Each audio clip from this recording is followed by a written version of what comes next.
My name is Ron Dorn. I'm the instructor in GCU 113, and this is a second presentation about the presidency. I'll share screen and explain more.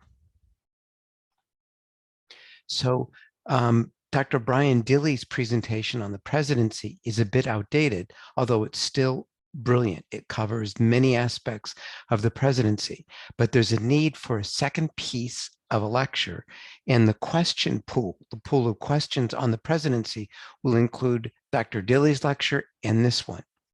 One of the reasons for the update is the change in the policy passed by the Arizona Board of Regents about what is the general education requirements at Arizona State University. The Board of Regents passed a policy requiring that students learn about ethics and ethical reasoning, as well as economics, U.S. history, and American institutions. The class GCU 102 covers U.S. history and American institution and economics, but there wasn't a piece in this class focused on ethics and ethical reasoning. So this presentation is focused on explaining about ethics, ethical reasoning, and in the context of the presidency. So updates from Dr. Dille's lecture: a survey of historians on presidential leadership in 2021 rated the top 10 fairly similar. Obama was added to the list of top presidents at the bottom. And then the worst presidents, George W. Bush was pulled off the bottom 10, and Donald Trump was added to the bottom 10. Another update on Dr. Dille's lecture is on the growth of the White House staff. Here you can see different presidents that grew the staff over time, but since the time of Reagan, it's oscillated between 400 and 600 White House staffers. It's just blown up in size and stayed that way. Then there's an update on the issue of popular vote versus the electoral vote deficits.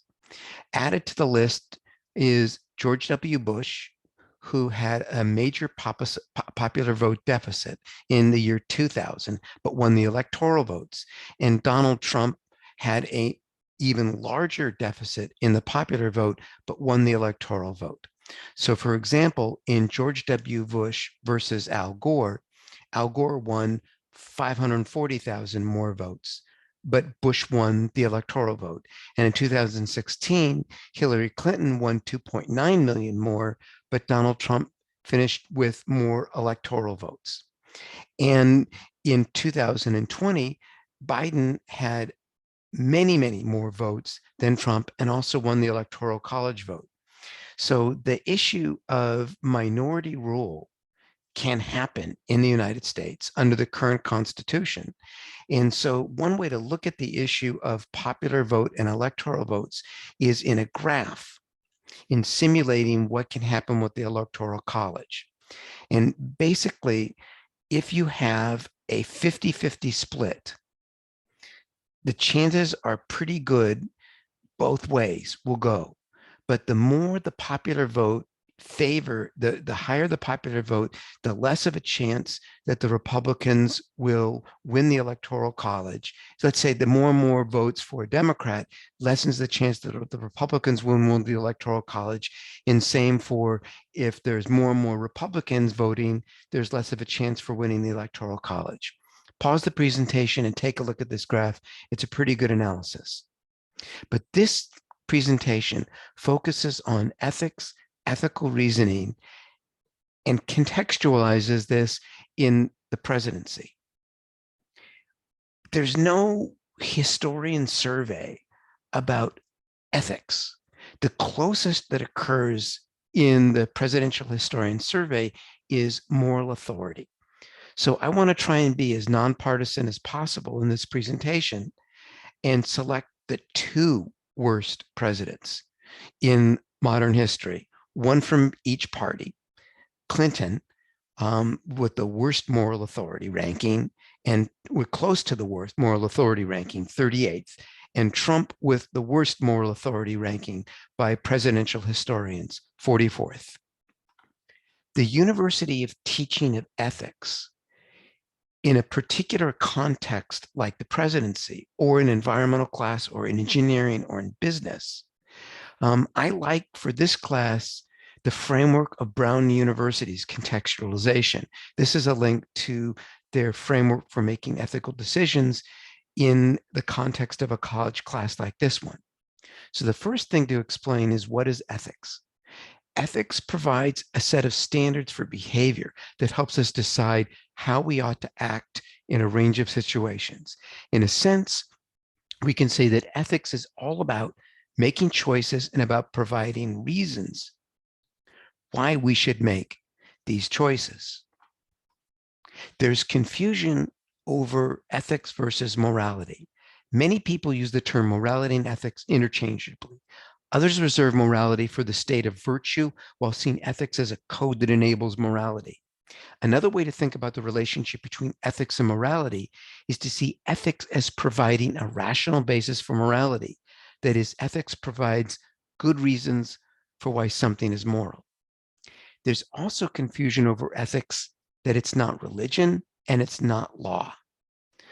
Ethics is sometimes conflated or confused with other ways of making choices, including religion, law, and morality. Many religions promote ethical decisions making, but do not always address the full range of ethical choices that we face. Religions may also advocate or prohibit certain behaviors which may not be considered the proper domain of ethics, such as dietary restrictions or sexual behaviors. A good system of law should be ethical, but the law establishes precedent in trying to dictate universal guidelines and is thus not able to respond to individual contexts. Law may have a difficult time designing or enforcing standards in some important areas and may be slow to address new problems. Both law and ethics deal with questions of how we should live together with others, but ethics is sometimes also thought to apply to how individuals act, even when others are not involved.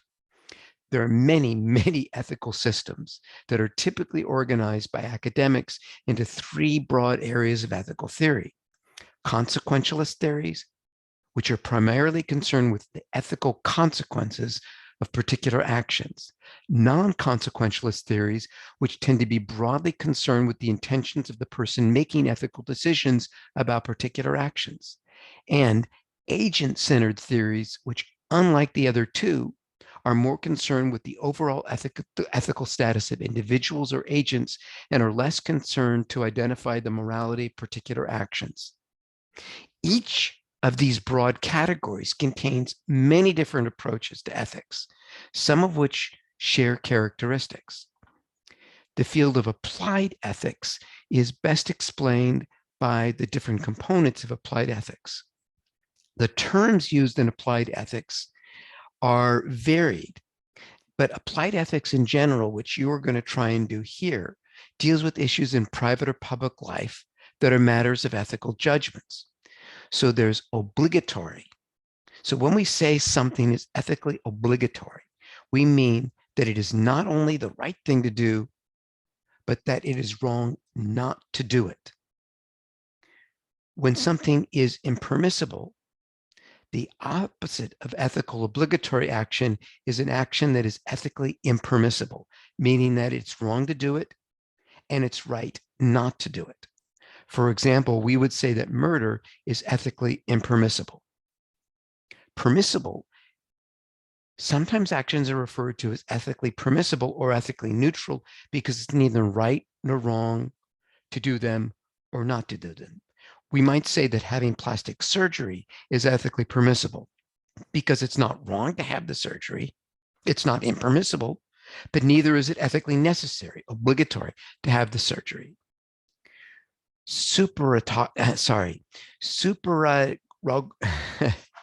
I'm having trouble right now. A fourth type of ethical action is called supererogatory. These types of actions are seen as going above and beyond the call of duty. They are right to do, but it is not wrong not to do them. For example, two people are walking down a hallway and see a third person drop their book bag, spilling the books and papers onto the floor. If one person stops to help the third person pick up their books, but the other person keeps on walking, we somehow feel that the person who stopped to help has acted in a more ethically appropriate way than the person who did not stop. But we can't say that the person who did not stop was unethical in not stopping. So in ethical decision making, there are frameworks. There's a consequentialist framework, a duty framework, and a virtue framework. The consequentialist framework, you focus on the future effects of the possible courses of action, considering the people who will be directly or indirectly affected. We ask about what outcomes are desirable in a given situation and consider ethical conduct to be whatever will achieve the best consequences. The person using the consequences framework desires the most good. The duty framework, you focus on the duties and obligations that we have in a given situation and consider what ethical obligations we have and what things we should never do. Ethical conduct is defined by doing one's duties and doing the right thing, and the goal is performing the correct action. That's the duty framework. In the virtue framework, you try to identify the character traits that might motivate us in a given situation, either positive or negative. In the virtual framework, we're concerned with what kind of person we should be and what our actions indicate about our character. We define ethical behavior as whatever a virtuous person would do in the situation, and we seek to develop similar virtues. When you compare these decision-making frameworks, you can do it in different ways. And I'm going to ask you to go freeze the presentation and take a look at the consequentialist duty and virtue framework in terms of a deliberative process that you can take, in terms of a focus you can have, in terms of a definition of ethical conduct by these different decision-making frameworks, and the motivation involved in these different decision-making frameworks. And think about which set of frameworks works best for you, or do you use all of them and balance them? So when you compare these decision-making frameworks, the answers that you might obtain to them are not mutually exclusive, meaning that you can use each framework to make some progress in answering questions that may come up when you use the other two. In other words, the typical approach is go ahead and use all three frameworks. And if you use all three frameworks and it results in the same or similar conclusion about what you should do, wonderful. However, because these different frameworks focus on different ethical features, the conclusions reached through one framework will occasionally differ from the conclusions reached by one or both of the others. And so what I'm going to ask you to do is to consider these frameworks and apply them to what presidential historians rate as the two presidents in recent history, one Democrat and one Republican, that have the worst moral authority. And one way you can process to evaluate Clinton's and Trump's actions is first recognizing an ethical issue. Second, consider the parties involved. Third, gather all relevant information. Certainly don't take one source like CNN or Fox News. Consider multiple sources and their bias. And then consider alternatives to the choices made by these presidents, as what action will produce the most good and do the least harm, the utilitarian approach or the rights approach, which action respects the rights of all those who have a stake in the decision, or which action treats people equally or proportionally, the justice approach, or the common good approach, what action serves the community as a whole, or the virtue approach, what action leads me to be the sort of person I should be. And then once you consider all these things, make a decision and act. After examining your analysis of these presidents, you may feel uncomfortable because we never have all the information. But still, just because you don't have all the information doesn't mean you shouldn't act. I'll have 4 slides for each president. And in terms of Clinton, I'm going to take the analysis done by a religious perspective.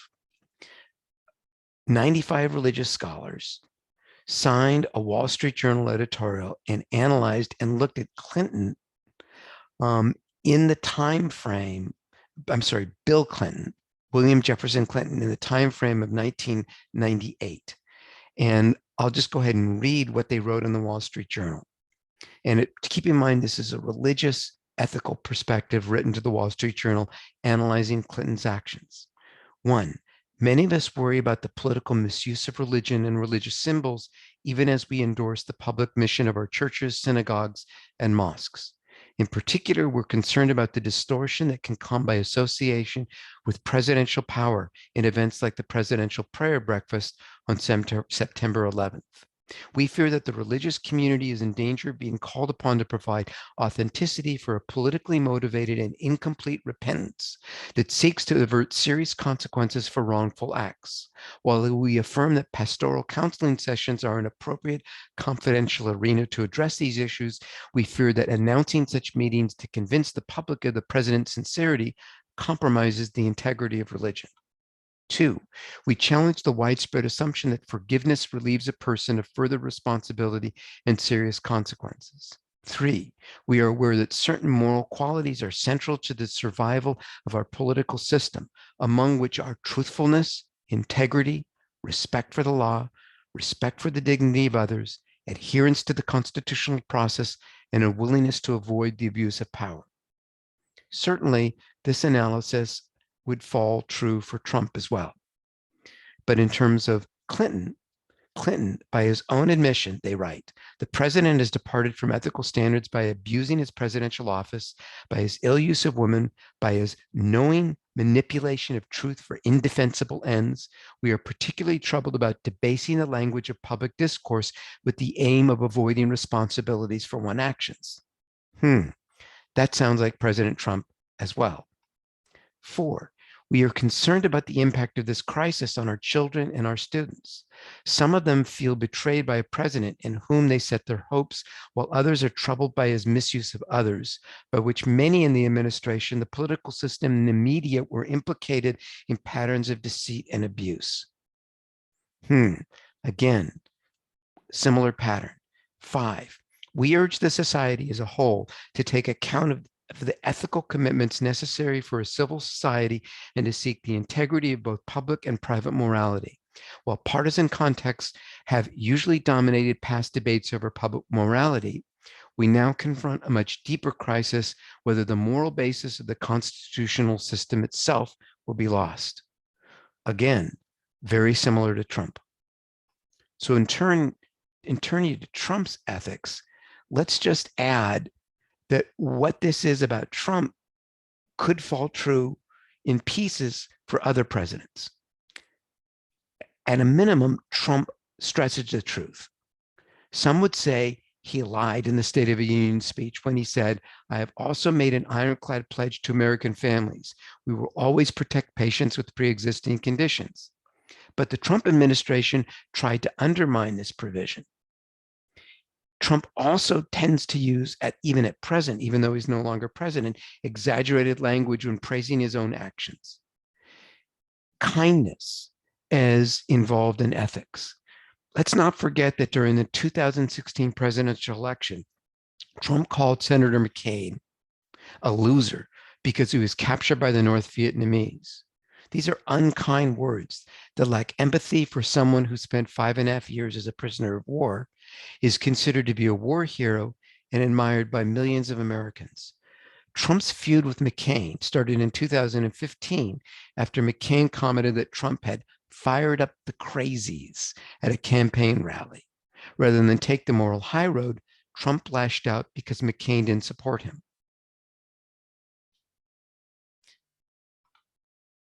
Certainly, the media has firmly attacked Trump's ethics, from the Pennsylvania Capital Star or from Marketplace, either individually or his entire cabinet. Marketplace's analysis, for example, found that more than half of Trump's 20-person cabinet engaged in questionable ethical contexts. So the last slide about Trump really needs, or the last two slides should focus on the big lie. Let's establish early on that courts have dismissed multiple lawsuits of alleged electoral fraud presented by Trump's campaign. Following President Biden's swearing in on January 20th, a Facebook post shared many times, and this was dated a while ago, said, Not one court has looked at the evidence and said that Biden legally won, not one. This is a false statement. State and federal judges at the time dismissed more than 50 lawsuits presented by then President Donald Trump and his allies challenging the election or its outcome. The courts have ruled, even Trump's appointees have ruled, that Biden legally won. So let me conclude Trump's analysis by trying again to take a nonpartisan stance of a position written by Drick Boyd, who wrote this book, White Allies in the Struggle for Racial Justice. And this is a graphic created by Drick Boyd about ethics and the presidency and the big lie.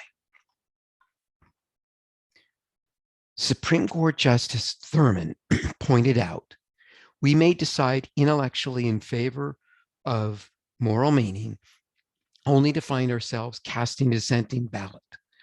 Those who propagate the big lie often do so by trying to make a claim to a moral position, such as they're protecting children, or they are supporting the big lie because they are affirming life, or they are supporting the big lie because they're strengthening the family, but do so in a way that is exclusive to their own personal and political opinions and gains. Unless we think that it is only conservative Republicans do such thing, there's any number of liberal Democrats who justify their immoral actions with moral excuses. This is not unique to one party. He writes, the health of our democracy is dependent on people thoughtfully pursuing the highest good as they understand it. Sometimes people may come to different positions based on equally ethical and moral intents. Just because someone sees an issue differently than us does not make them morally inept or we morally superior. It simply means we have come to different conclusions. But when those differences are fed by misinformation and, more to the point, lies that are enacted through threats, intimidation, or even violence, then we are dealing with something that is inherently unethical, immoral, and I dare say, evil. In concluding this presentation, let's return to President George Bush in 2002, who said, we must rid the world of evil. Now is the time to draw a line in the sand against the evil ones. Across the world and across the years, we will fight the evil ones and we will win. You either for us or against us. A presidential position to justify an act that has killed millions upon millions of people. I think it would be appropriate to read from Alexander Solzhenitsyn's The Gulag Archipelago. If only there were evil people somewhere insidiously committing evil deeds, and it were necessary only to separate them from the rest of us and destroy them. But the line dividing good and evil cuts through the heart of every human being. Two last concluding slides from the Foundation for Critical Thinking. Ethical reasoning entails doing what is right, even in the face of powerful selfish desires. To live an ethical life, then, is to develop commando over our native egocentric tendencies. It's not enough to advocate living an ethical life. It's not enough to be able to do the right thing when we ourselves have nothing to lose. We must be willing to fulfill our ethical obligation at the expense of our selfish desires and our vested interests. Egocentric thinking strives to gain selfish interests, and it strives to validate its way of thinking. Rational thinking considers the rights and needs of others and strives to see the things as they are. So there are three modes of character integration: the uncritical person, the self-serving critical person, and the fair-minded critical person. When you pause this presentation and look at it, please go through that chain of command and thinking. And I'll finish again with the Foundation for Critical Thinking, that we must learn to distinguish among questions of ethics, social conventions, religion, and law. If we're ever to reach a point in our human development where skilled ethical reasoning is the norm, we need to cultivate in ourselves the ability to determine whether any belief system, practice, rule, or law is ethical. To be skilled at ethical reasoning means to develop a conscience, not subservient to social conventions, theological systems, or unethical laws. Consistent sound reasoning in any domain of thought presupposes practice and reasoning through cases and issues in that domain. As we face problems in our lives, we must distinguish the ethical from the non-ethical and the pseudo-ethical and apply appropriate ethical principles to those problems that are genuinely ethical problems. The more often we do so, the better we'll become at ethical reasoning.